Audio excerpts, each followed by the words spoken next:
Hello বন্ধুরা, good morning. তো আজকে ছাদ বাগানে আমি এসেছি, কোনো গাছ দেখাবো না, আজকে একটা গাছ লাগানো দেখাবো।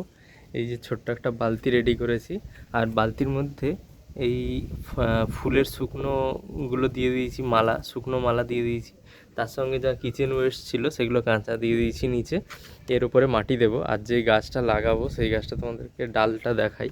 এই যে এগুলো দেখে হয়তো বুঝতে পারছো, এগুলো সজনে ডাঁটার ডাল, সজনে গাছের ডাল আর কি। পাশের বাড়িতে কেটে দিয়েছিল, তাই মা নিয়ে এসছে। আর এখানে কিছু একটু মাটি রাখা আছে, আর কাদামাটি। তো কাদামাটিটা কি কাজে লাগবে সেটা তো পরে দেখাচ্ছি। আর এই দুটো ডাল আপাতত এই ছোট্ট বালতিতেই বসাবো, তারপরে যে গাছটা ধরবে বা দুটোই যদি ধরে তখন এগুলোকে এখান থেকে নিয়ে অন্য রিপোর্টিং করে দেবো অন্য জায়গাতে। তো এখন চলো দেখাই যে গাছগুলো কিভাবে আমি বসাচ্ছি। আচ্ছা, বালতিতে আমি কিছুটা মাটি দিয়ে দিয়েছি। মাটিটা দেখো একদম ঝুরঝুরে মাটি, আর যেহেতু বৃষ্টি হয়েছিল মাটিটা একটু ভেজা ছিল, কিন্তু একদম ঝুরঝুরে, কোনো শক্ত মাটি নেই। এই যে বস্তায় করে কিছু মাটি রেখেছিলাম। আর এখন আমি যেটা করব সেটা হচ্ছে এই যে সজনে ডালটা দেখছো, এর এই গোড়ার দিকটা আমি এরকম ছিলে নিয়েছি, নিচে মাটিতে ওই দিকটাই আমি পুঁতবো।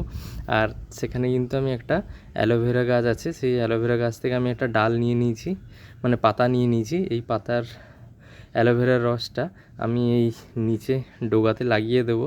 এটাতে কি হবে, গাছের শেকড়টা তাড়াতাড়ি জার্মিনেট হতে সুবিধে হবে। তো চলো আমি লাগিয়ে দিই অ্যালোভেরাটা, আর তোমাদেরকে সেটা দেখাচ্ছি। এই যে অ্যালোভেরার আমি ডাঁটাটাকে কেটে নিয়েছি, ওপরে ছালটা তুলে নিয়েছি। আর এখন আমি এরকম চিরে দেবো যাতে পাল্পগুলো বেরিয়ে আসে ভেতরের জেলটা, তাহলে কি হবে, অনেকটা জেল গোড়াতে লাগবে। আর অ্যালোভেরার তো উপকারের শেষ নেই, বাড়িতে একটা অ্যালোভেরা গাছ থাকলে অনেক কিছুই কাজে লাগে। তো এইরকম ভালো করে আমি গোড়াতে লাগিয়ে দিচ্ছি। পুড়ে যাওয়া, কেটে যাওয়া বা এমনি মুখে মাখা, তো সব কিছুতেই অ্যালোভেরাটা খুব দরকারি জিনিস। সবাই চেষ্টা করবে বাড়িতে কোনো গাছ থাক আর না থাক, অ্যালোভেরা গাছটা মাস্ট যেন থাকে।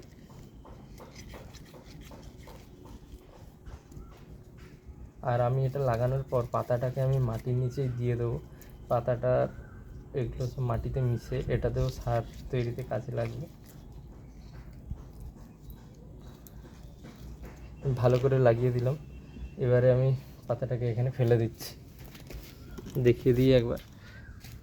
এই যে পাতাটা ফেলে দিলাম এখানে, এবারে আমি গাছের ডালগুলোকে এখানেই পুঁতে দেবো।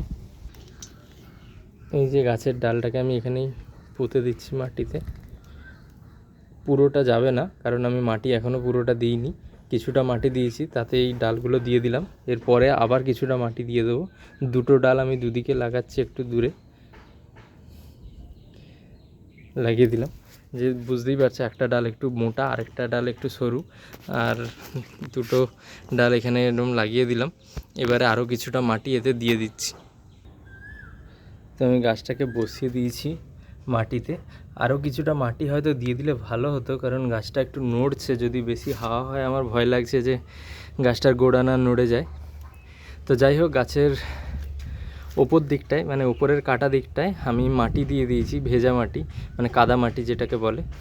তো এটা দেওয়ার একটাই কারণ, যাতে গাছটার ওপর থেকে না শুকিয়ে যায়। একবার যদি গাছটার ওপর থেকে শুকানো শুরু করে তাহলে কিন্তু পুরো গাছটাই শুকিয়ে যাবে, তখন আর গাছটা বাঁচবে না। তাই উপরে এরকম ভেজা মাটি দেওয়া হয়, মানে কাদা মাটি। তো যাই হোক, যেটাই হোক, দেখা যাক কিছুদিন পর গাছটা হয় কি না। যদি হয় সেটা তো তোমাদেরকে দেখাবো। আর এটাকে আমি বড় একটা বালতিতে লাগাবো, এখন ছোট্ট একটা বালতিতে লাগিয়েছি, হয় কি না দেখার জন্য। তো আজকে এটুকুই, দেখা হচ্ছে পরের কোনো ভিডিওতে। গাছ লাগানোটা সাকসেস হয় কি না আমি দেখার জন্য অপেক্ষা করব, সাথে তোমাদেরকেও দেখাবো। আজকের জন্য টাটা।